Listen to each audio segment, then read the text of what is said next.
We're going to skip a couple decades and jump up to the 60s. I think it's the 60s. And I'd like to introduce Andrea Hyde Rogers, who served in the Navy as a journalist.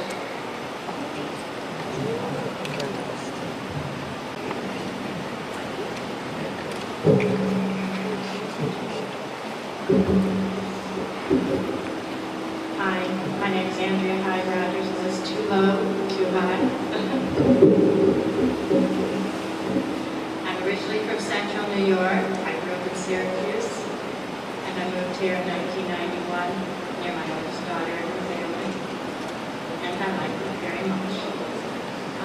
I'm going to read something that I wrote for the DAR because my region asked me to write about my time in the Navy, and I don't think they published it, but she needed something to send in, so I thought since it was already written, I would use this to read from, if you don't mind, and I might give a little more history afterwards. I am a DAR member, and I'm also the senior chaplain for the Children of the American Revolution for Gibbons Heights.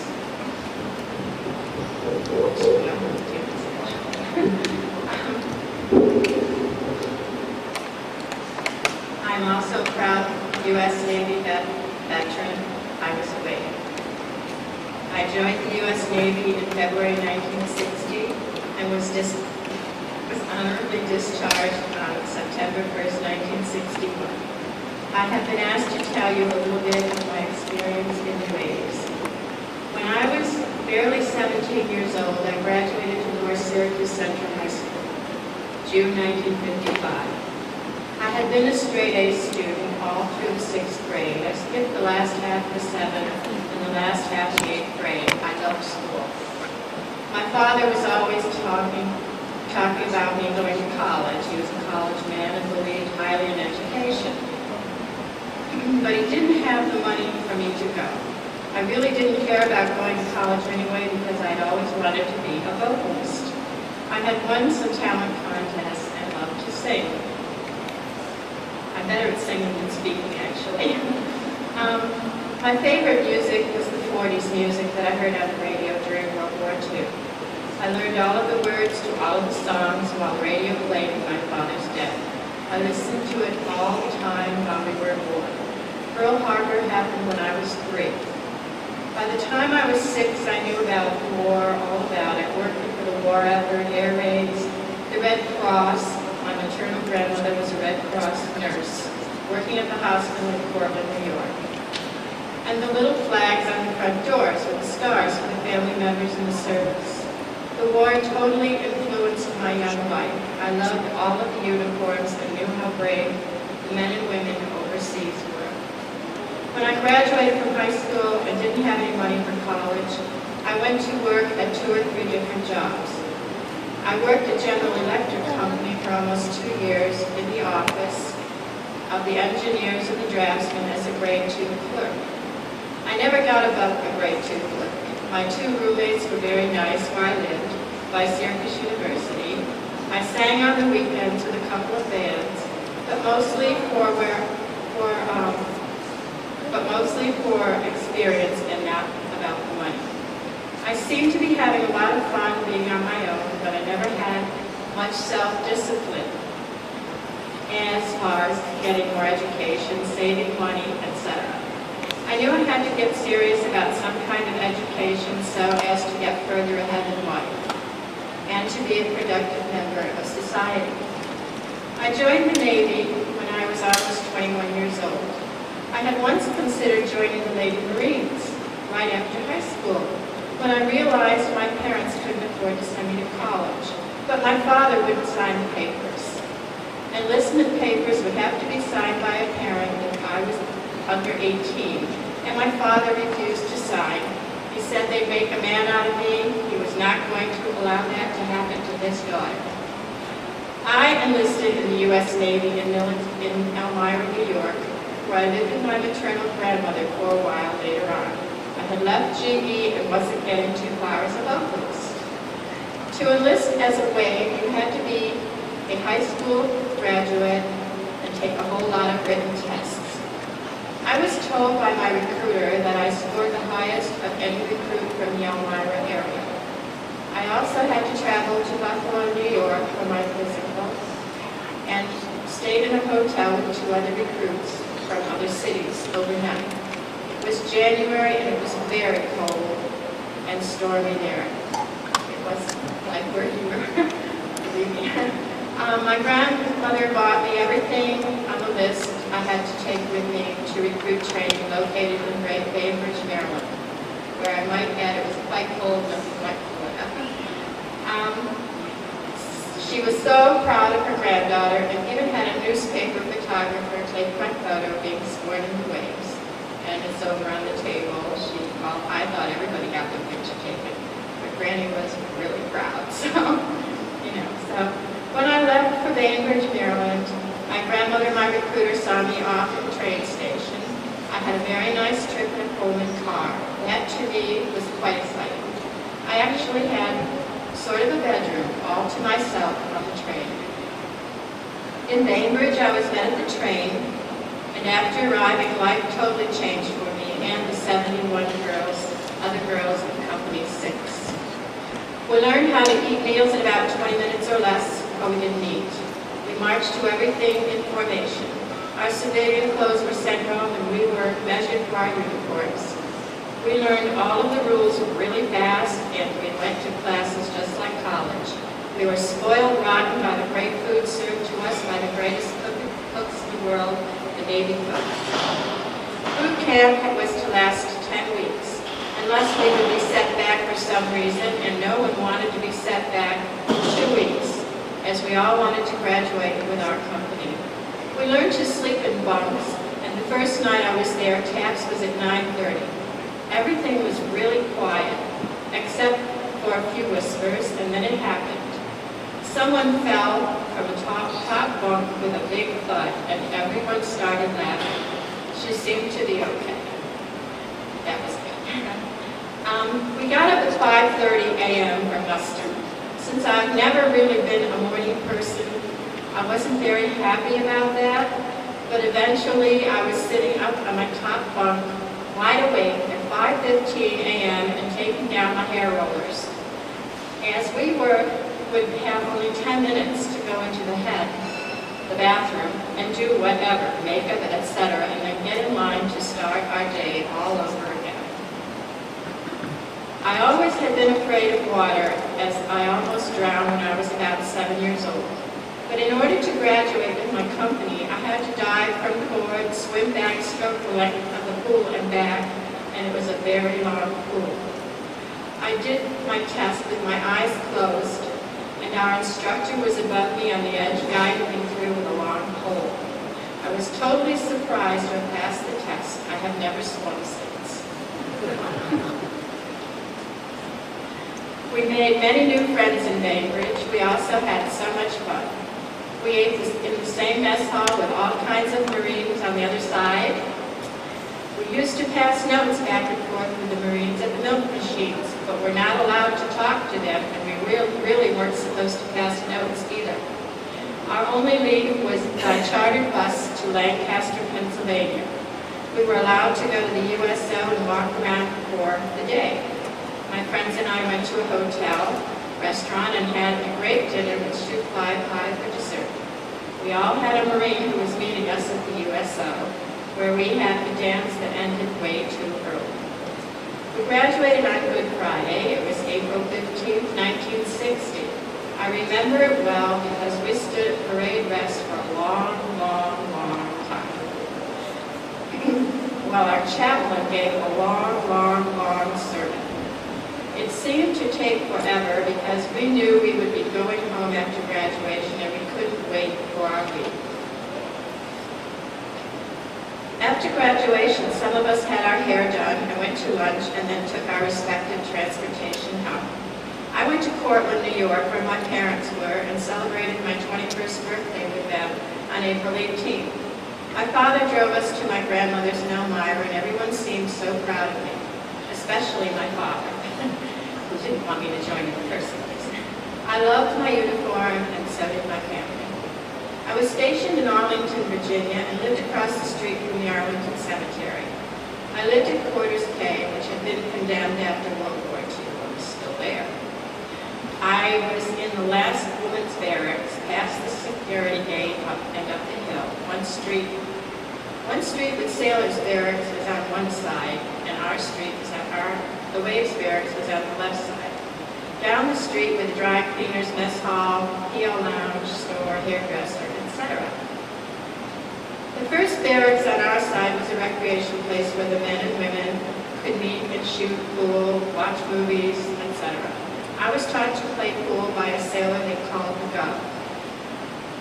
His name was Conrad Irving Passman from Brooklyn. He seemed to think he was in charge of who I should and shouldn't date there, because he knew all the guys, and they all respected him. So I guess I was lucky, because I was very naive when I went there. He was like one of the older sailors, and everyone loved him. I lived on the second floor of my barracks and slept in a top bunk. There were 3 other waves in my cubicle who I'd never met before. In fact, I didn't know anyone in my barracks. It happened that while in boot camp, we took lots more written tests for our IQ and so on, and for our IQs and so on, to see what we were best suited for. We were also asked to give 3 choices of what grade for which we'd like to strike, and 3 choices of where we'd prefer to be stationed. I had chosen journalist as my first choice and Washington, D.C. as my second choice of location. I ended up as a seaman doing yeoman, which is secretarial work, while being privately tutored by a Navy journalist petty officer. Because I was given my tour of duty at the U.S. Naval Security Station located in Washington, D.C., and I lived in Arlington and was bused back and forth to work, I got subsistence for my lunches, which I ate off base. Extra money, in other words, to go with my $78 a month that I earned. I worked for Commander George C. Nixon, the U.S. Navy, and many other naval officers in our office. We also had civilians there. Our secretaries were mostly civilians, and some of the civilians had very high grades. I mostly ran a lot of errands and did a lot of typing and a lot of filing while studying my journalism. It was almost like being a civilian, except some of us were in Navy uniforms. We were located on Nebraska Avenue near Georgetown. Marines guarded our gates around the secure building, which was all fenced in. I was cleared for secret work. A lot of us would go out to lunch together or have it brought in. We had weekends off unless we pulled barracks duty. I was very spoiled. Many times, Commander Dixon told me he had a sailor waiting for me at the gate in a limo, and he would be taking me to the Pentagon, where I was to take whatever envelope Commander Dixon, may have handed me. I did a lot of courier duties for him, of course. Once in the Pentagon, I usually got lost and had to look at one of the many maps that were on all the walls to find my way in and out of whatever office I was told to go, wherever I was told to go, while the poor sailor sat in the limo waiting for me. I also was an escort, signing in various government people arriving at the office of the main entrance to take them to the commander's office or some other office in our building. I wore a metal picture badge on a long chain around my neck with my name, and the guests had to put on a guest metal badge given to them after I signed them in. I loved my job. I sometimes took myself shopping from the very best stores in downtown Washington and then out to eat wearing my dress boots, which is what I always wore except for my summer uniforms, of course. And I have one over there at the table, the summer uniform that I wore with a size 22 waist, I might add, instead of my jacket. Yes, I couldn't believe it myself. I thought this can't really be my uniform. It's been in my dresser drawer forever, and it's like, I was extremely proud of my navy blue and my summer uniform. I walked around D.C. by myself and explore such things as the Library of Congress, and I even saw Ford Theater. I used to stop at the drugstore on the corner on Pennsylvania Avenue for a cup of coffee or Coke. It was right around the corner from the drugstore. I've been in the U.S. Capitol all the way, I've been in the U.S. Capitol all the way through to the Dome. I used to walk over the bridge from the barracks on weekends to the Lincoln Monument and the reflecting pool. I usually stopped at the Iwo Jima Memorial on the way. I've climbed the Washington Monument more than once, and I've steered the yacht that Admiral Nimitz donated to the Navy. I've steered it to Maine Navy from a tour at Mount Vernon one day when 12 of us reserved it for the trip. The day we girls took it out, with a sailor at the helm, we saw the honey pits parked almost next to it, which belonged to JFK, as you know. I did go to Annapolis as a guest of the Marine that I'd met at boot camp that I passed notes to. And we had a complete tour and were totally chaperoned all day long. It was a fabulous day, and we also attended their Navy basketball game while there. The Marine was a fleet there, and let me run to Annapolis. I got out of the Navy early because I had married a civilian from Watertown, New York, an old boyfriend who started writing to me in 1961. I did sign up for more time in the Navy than that, but my husband lived over 600 miles away from any Navy base, so I could petition to be with my civilian husband. The Navy offered me OCS because I had scored such high marks on my IQ tests. I would have loved to have stayed in the waves, but my husband wanted me with him, where he worked and lived in Watertown, New York. I probably should have waited to get married, but I was feeling like an old maid at 23, as all of my friends in the barracks seemed to be eloping to Elkton, Maryland. And of course, my mother wouldn't get off my back. She wanted to know when her daughter was going to get married. So that quieted down for a while. But when I got out of the Navy, it was just before the Vietnam War started. Eisenhower was president when I went in, and John F. Kennedy became president while I sat in the barracks on a drizzly day watching it on TV with my friends in our pajamas in the lounge. And I really didn't know who John Kennedy was. I wanted to do so I wasn't really excited about that day. I was the first time I could vote because I was 21 and you couldn't vote until you were 21, so I was really mad that this man won the election. I wouldn't have traded my Navy experience for anything in the world. I had friends I wrote to after my discharge, which was honorable, and I think of them still today. I would recommend the waves to any girl who's not sure of the direction she wants to take in life. And may I add, I do now know how to iron, buff floors, spit and shine leather shoes, usually at 2 in the morning, coming from a date, stand at attention, salute, and get ready for inspections by naval officers. And did I mention I know how to do white glove inspections? And I do also have a son who is an 8-year Air Force veteran who was stationed at Langley Air Force Base. And as he got out in 2000, he was involved 3 times. I sicked the Air Force recruiter on him because he was making a lot of money, didn't finish college. He was almost 25, and I said, go get him on the streets. The Navy recruiter's out to dinner. And don't tell him that his mother sent you. And then a week later, my son told me, guess what, Mom, I'm on delayed entry, and I'm going to be working on the jets as a mechanic. And I said, guess what, Patrick? Your mother is the one who gave him your address and phone number.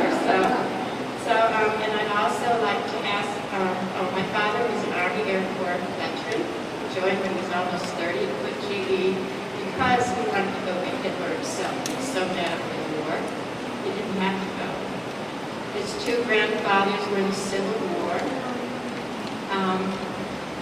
My grandmother, I said, was a Red Cross nurse during World War II. She had a beauty shop, cosmetology shop, her own business in Portland, New York, and she gave up that for a while to be a Red Cross nurse. And when she gave up hairdressing, she volunteered for Portland, New York, Red Cross office, running the office till she was 88 years old.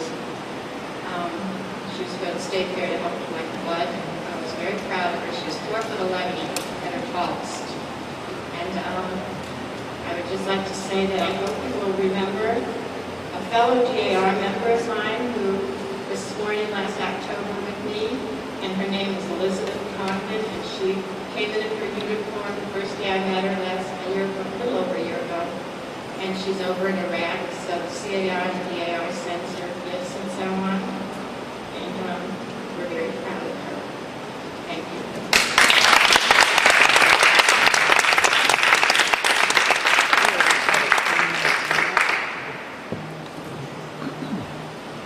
Well, that was interesting.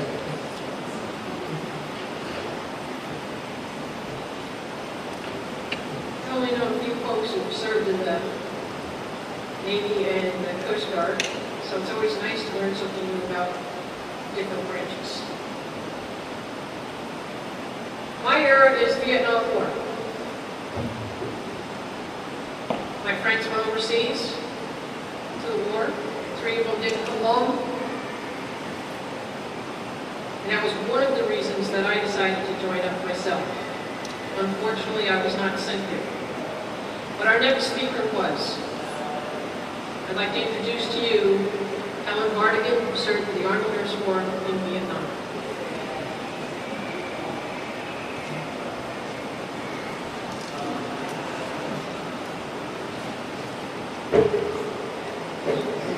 Discovered that.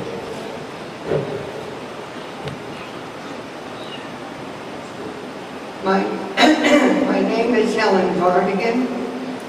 I was born in Troy, New York. I was 7/6/41, and I was delivered by Loretta Young's brother-in-law, my claim to fame.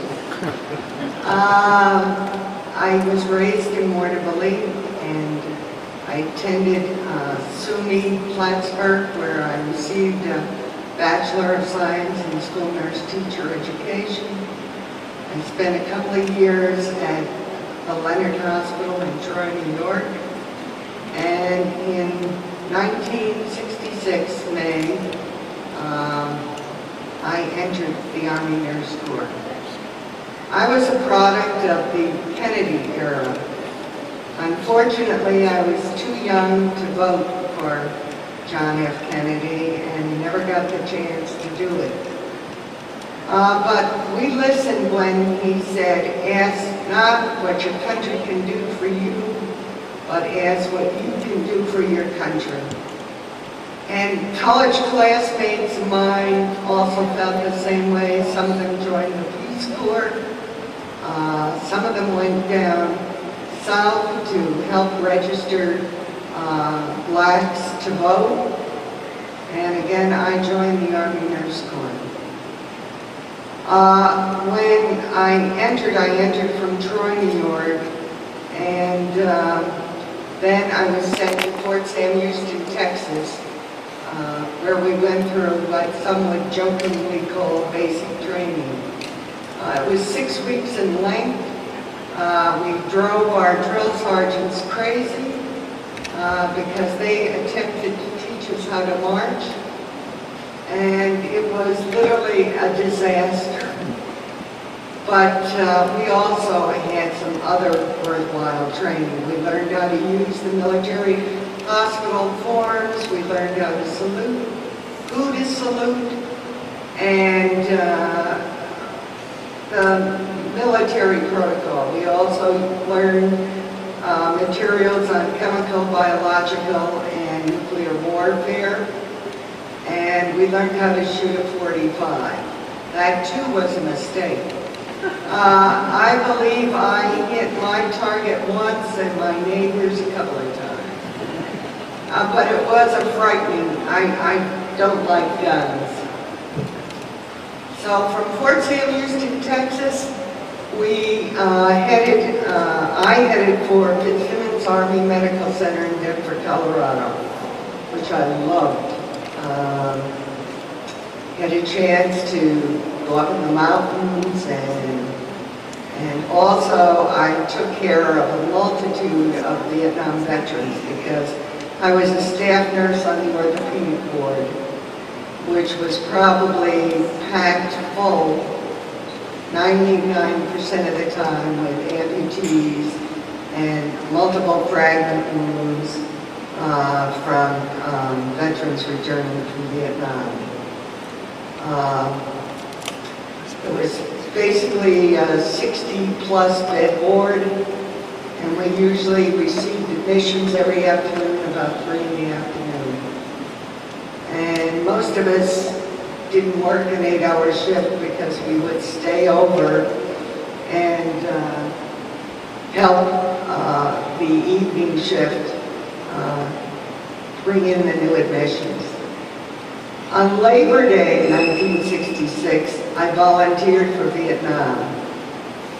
And in November 66, I was there.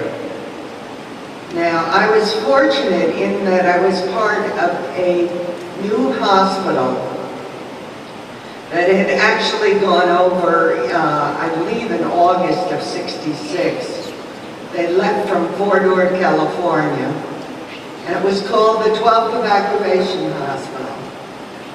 And the hospital was located in Cu Chi, which was the base camp of the 25th Infantry Division. Now, the 12th Evac was not part of the 25th Infantry Division. It supported it. So, the main body of nurses arrived there in November of 1966. There were about 29 of us, and we landed in Saigon at that time. And our chief nurse came to Saigon, and we went to Cu Chi via convoy, which we learned later wasn't the safest method in the world. When we got to Cu Chi, most of us were very pleased to find that we did have a roof over our head and that we weren't located in tents. We lived in something called hooches, which had tin roofs and a wooden bottom. And there were cots in every room. Our floor was cement. We had screens in the window. We didn't have air conditioning. We had showers in the back, but no sinks. So needless to say, we did everything in the shower. We washed our clothes, we peeled potatoes, and we took a shower. In fact, one time we were invited to a party, and Miss Becky was in the shower, and we said, "Come on, Becky, hurry up." She said, "I've just finished peeling the potatoes. I'm going to take a shower, and then you can come in." So anyway, our bathrooms were out behind. They were latrines. And these latrines were made of wood, and they were 3-holers. And some general was kind enough to donate toilet seats, which would cover the holes.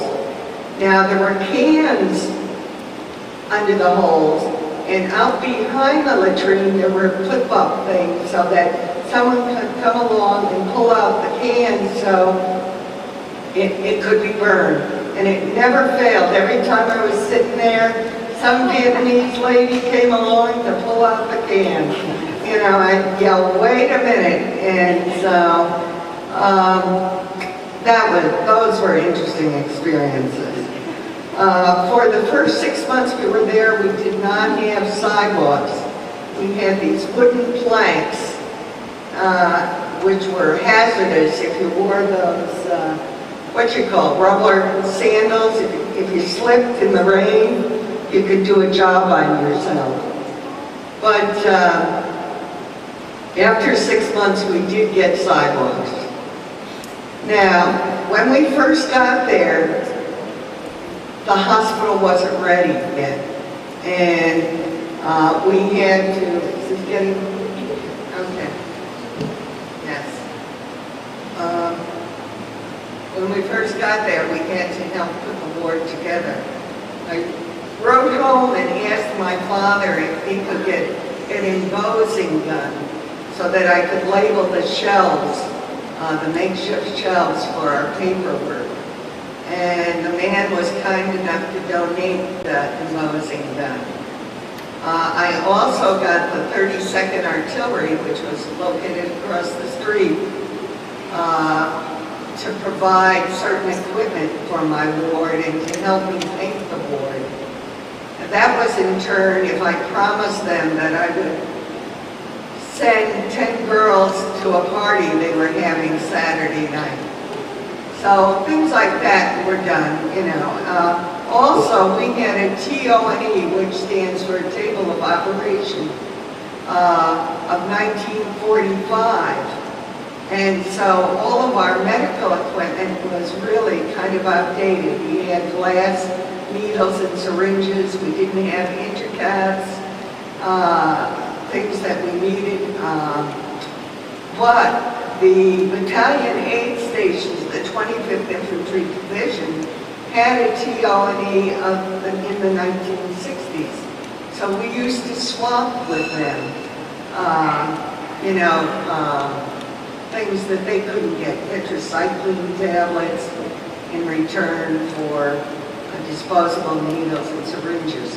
When somebody went on R&R, they'd go to the nearest military hospital and empty them out, and so they could bring back supplies.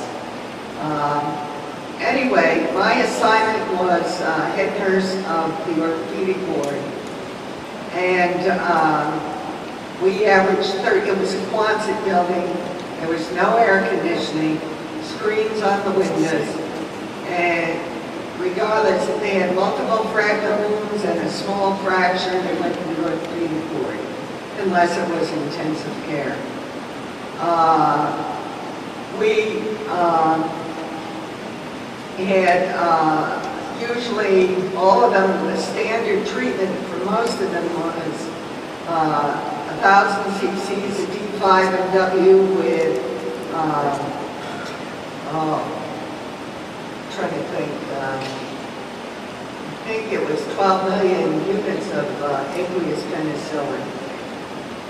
Pseudomonas was rampant because we didn't have the antibiotics needed to treat it properly. With all due respect to my sisters in the Air Force, at that point in time, they wouldn't allow us to transfer patients out of Cu-Chi unless they had a normal temperature. So we would give them ice-bringer's lactate the night before they were to be evac, so that they left our unit with a normal temperature. Because if the only thing that could have beautified Cu-Chi was an atomic bomb, really. And our primary concern was to get them in an area where they could get rid of the Pseudomonas. Our common wounds that we saw were multiple fracture wounds, multiple amputations, chest wounds, abdominal wounds, phosphorus burns, because the armored personnel carriers carried phosphorus grenades, and regrettably, they were so lightweight that if they hit a mine, it would cause the armored personnel carrier to blow up, and in turn, cause those phosphorus grenades to blow. And so we had terrible, terrible burns. We had to learn how to improvise. The IV tubing on the box was covered with plastic. And so we cut one end and take that plastic and turn it into a colostomy bag. We had to use glass IV bottles for chest tube bottles. One time, one guy had a chest wound so big that the OR autoclave garden hose to insert that. But despite all this, I would say that our people provided some of the finest care I've ever seen. We worked an average of 12-hour shifts, 6 days a week. And our operating room staff probably during mass casualties worked 72 hours straight without a break. During the year I was there, we had, which was the initial year, 8,000 admissions. And from November '66 through December 1970, which was when the hospital was closed down, there was a total of 37,000 admissions.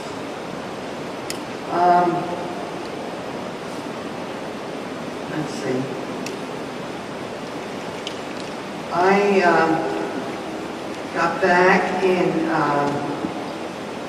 November '67 and stayed in the Army and got out honorably discharged December 1980, and then I went into the inactive reserves for 6.5 years. I guess that's it. Thank you.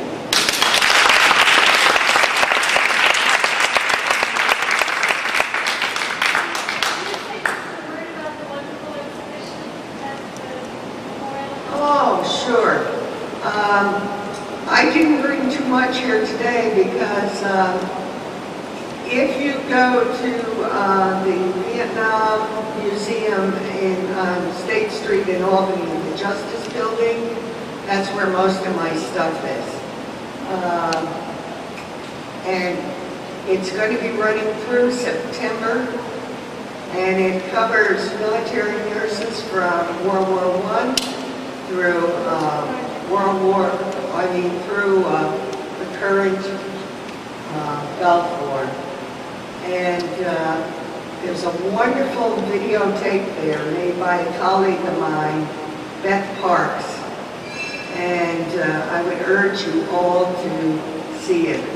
And one other thing too, if you looked at some of these pictures here, they were done by Jim Nelson, who was a Vietnam veteran and a member of the 25th Infantry Division. But his pride and joy is around the corner, and that's the operating room scene. And in that is my two friends, Beth Parks and Ann Cunningham, who served with me in Vietnam. And I just got back from visiting Beth in Maine last Monday. And this Friday I'm going out to Idaho to visit my friend Connie Jean Evans, who is full-blooded Nez Perce. And most of the movies we saw there in Vietnam were cowboys and Indians, and we'd go and root for the Indians. And if Connie went by herself, we'd say, "How was the movie, Connie?" She'd say, "We lost again." But anyway, I'm going out to visit her and her husband, and I'm going to become her sister. So, thank you.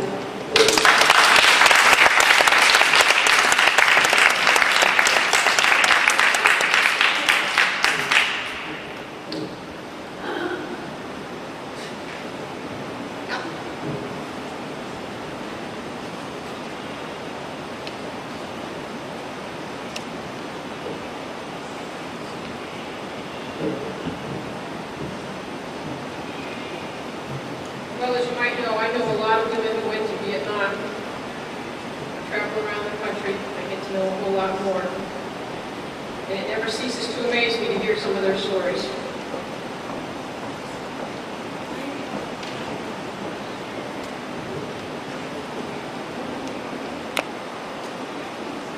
I'd now like to introduce you to Lieutenant Colonel Jane Knight, who served in the Air Force, as an obstetrics to the midwife nurse, 1976 to 1996. I think I got those dates.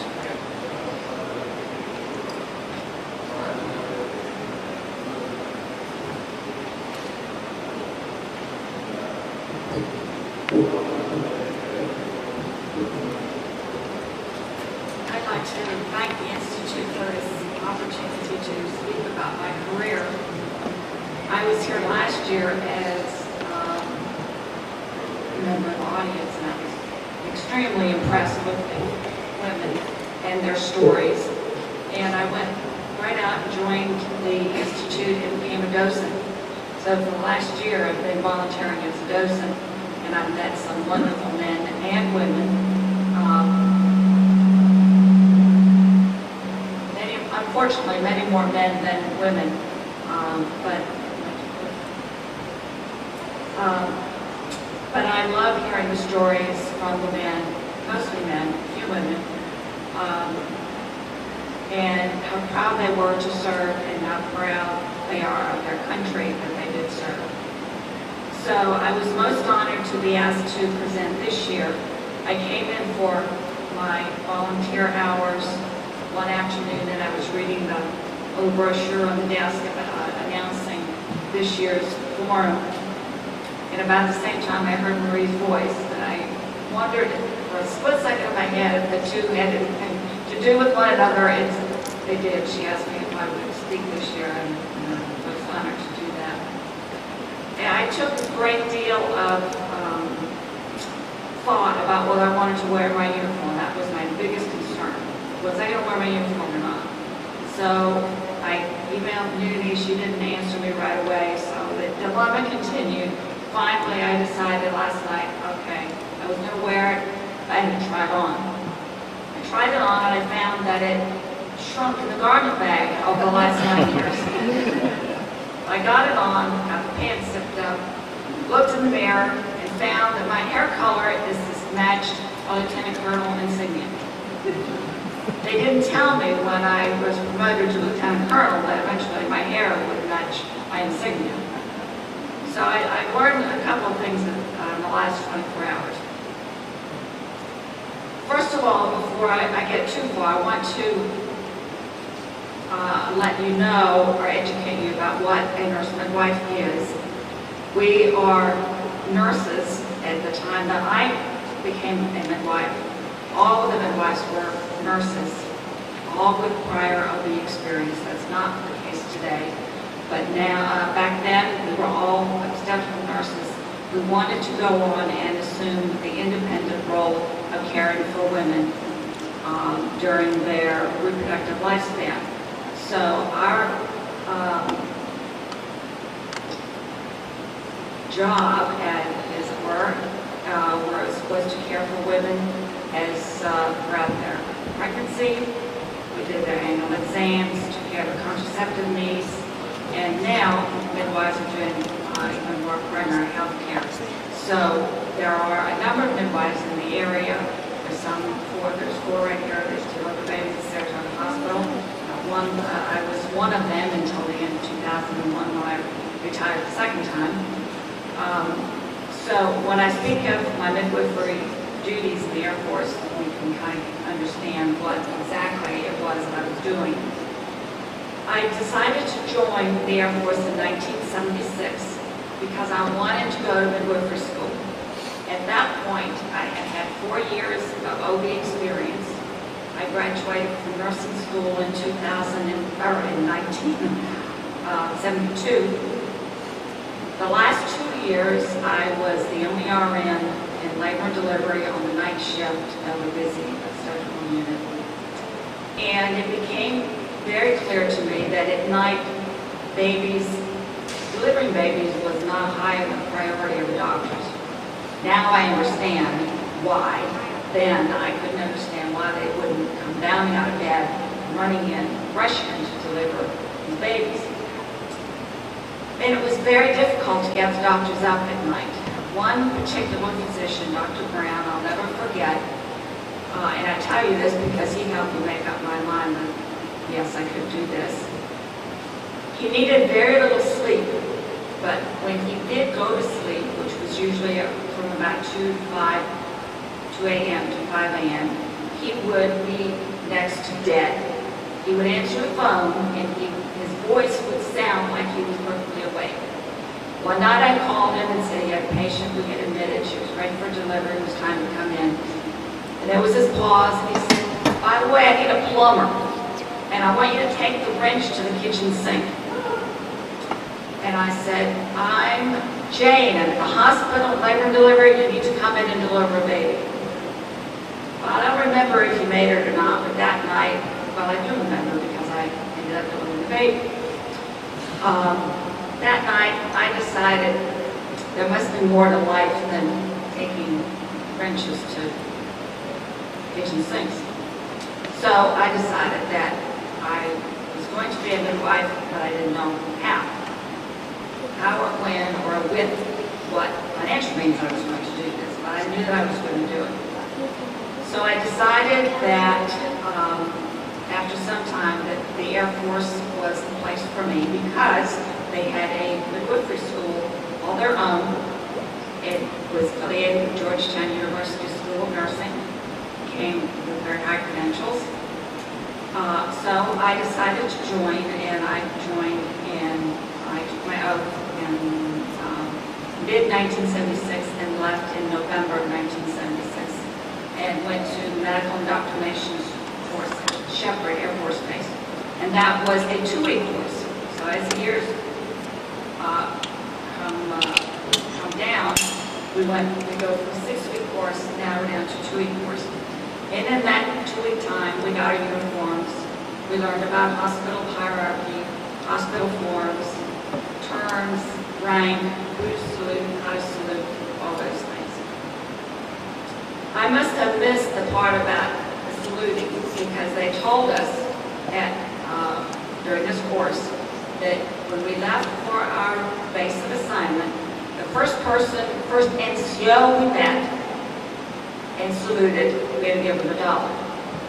So I tucked that away as being very important bit of information.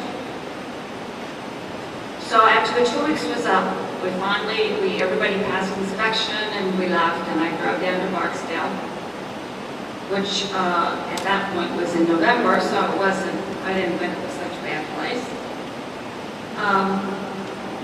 And as soon as I could, I had to spend a certain amount of time, it was a year and a half, as an obstetrical nurse, so that the Air Force could evaluate my nursing skills and so on.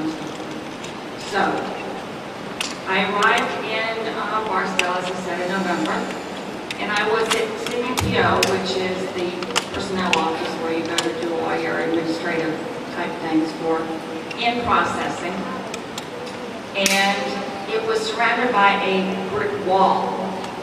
And I had a million things on my mind. I was walking about 10 miles an hour. I had my purse in one arm, my keys in my right hand. I did remember to put on my hat when I went outside. And as I was rounding the corner of this brick wall, there was my NCO. So I saluted with my car keys in my hand, my right hand. I dropped my purse, and I was totally embarrassed.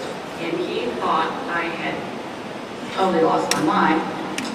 He started laughing, and I started opening my purse to get out my wallet, and he said, "What are you doing?" after he helped me pick out my purse and put the stuff back in.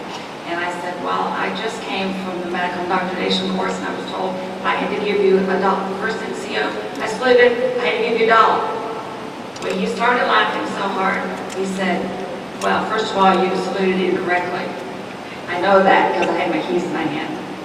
And I said, "Well, I'll give you the $1. He said, "No, keep the $1. He said, "You'll remember the 6th grades for the rest of your life," which I have done. So I thank that NCO to this day for helping me put my purse back together and not accepting my $1. That $1 I needed for something else. At the appropriate time, I started filling out my paperwork to go to midwifery school because that was still my goal. And of course, as in probably all military services, that happened at a snail's pace. I waited and waited and waited. I knew that the board had met. And one day, my assistant chief nurse, Major Joan Gray, came on the unit and asked to speak with me privately. She was very dour, and I thought that I probably had not been accepted. So I said, so she said that she was sorry to tell me that I had not been accepted to midwifery school. So at that point, my world ended, and I thought, what have I done with my life? What have I done? I have signed on. I am in this Air Force. I'm in Shreveport, where at that point it was hot enough to fry an egg on the sidewalk. So she said, well, don't be too upset. We're going to look in to see why you were not accepted. So that's where good chief nurse comes in. Colonel Bobby Green and Major Gray looked into it and found out that my package, my application for midwifery school, was in some airman's desk on base. It had never left the base, never gotten to the board. So she insisted that they hold a supplemental board to review my package, and I was accepted as one of 4 students.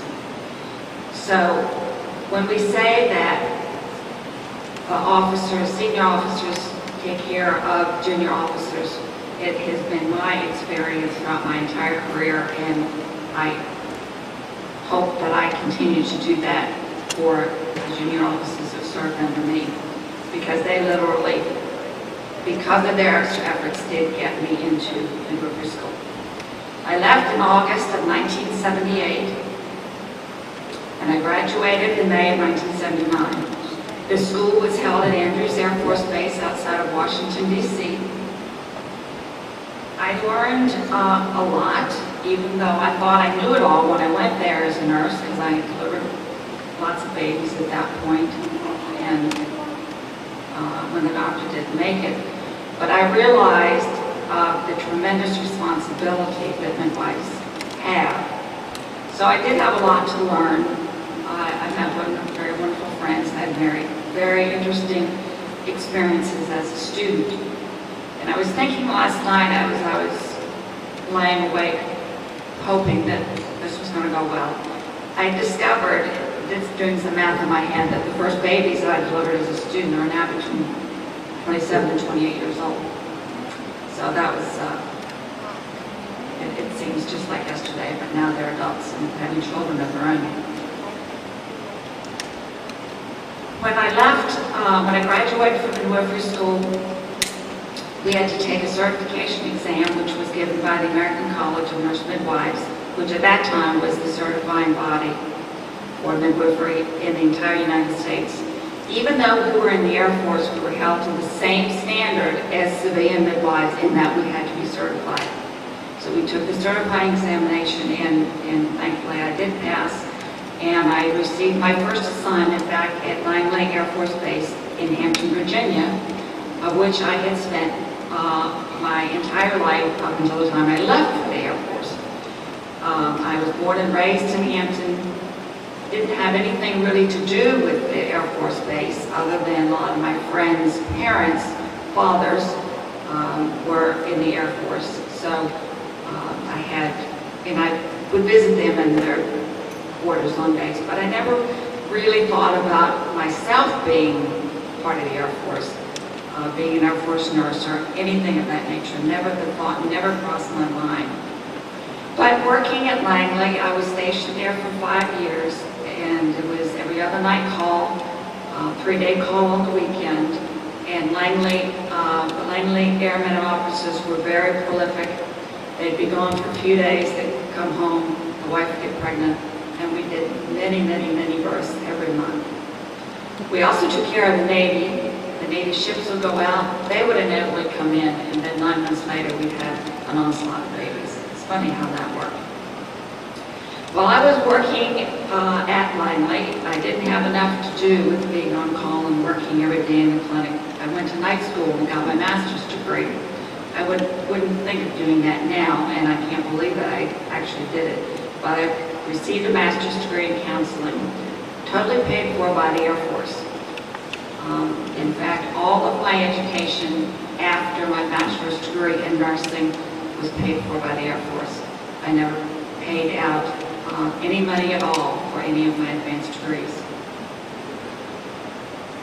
I delivered, like I said, many babies at Langley, and I decided I needed to change, so I went in for instructor duty back at the school previously where I was a student. And I was accepted for that because at that point I did have a master's degree. We were still affiliated with Georgetown University School of Nursing, so I had the opportunity to not only go to Georgetown and work with the faculty, I had the opportunity to park at Georgetown, around Georgetown University, which was a feat in itself. We paid, and the faculty shared their parking permit, and each parking permit was $500 a month, paid for by the Air Force, or we wouldn't have been going to Georgetown.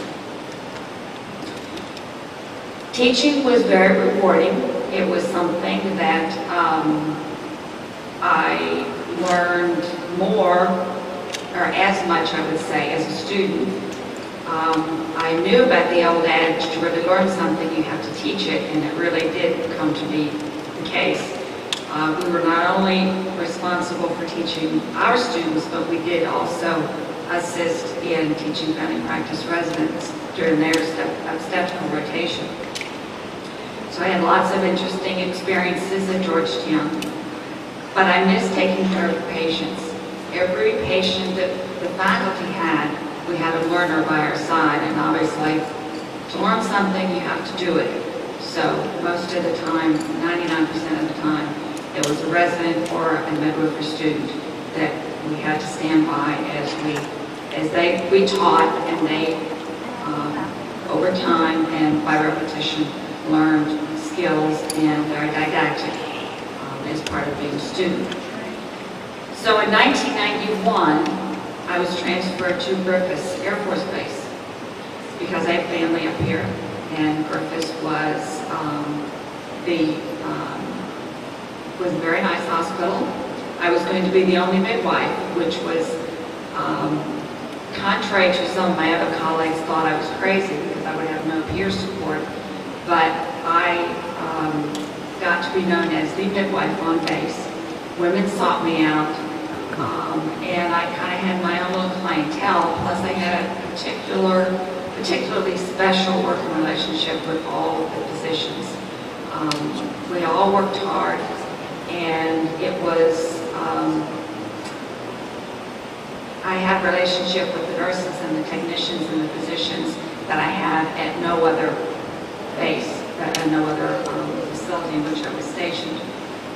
And I think that's a recurring theme in the three women that have spoken before me, in that the camaraderie in the military is unlike anything else and anywhere else and under any circumstances. And I'm not quite sure why that is. We could speculate about that till the cows come home. But I think it's because we wear the same uniform, we've had kind of the same experiences, we're there for the same reason, we do the same grunt work, we do the same grunting, and it's just a special relationship, and I too still maintain very close relationships with a number of women, and men and women, nurses, physicians, technicians, and patients that I have cared for throughout my career. So we were moving to Griffiths. Everything was roses. We had a lovely home. We liked Rome, strange as that may sound. We did like Rome.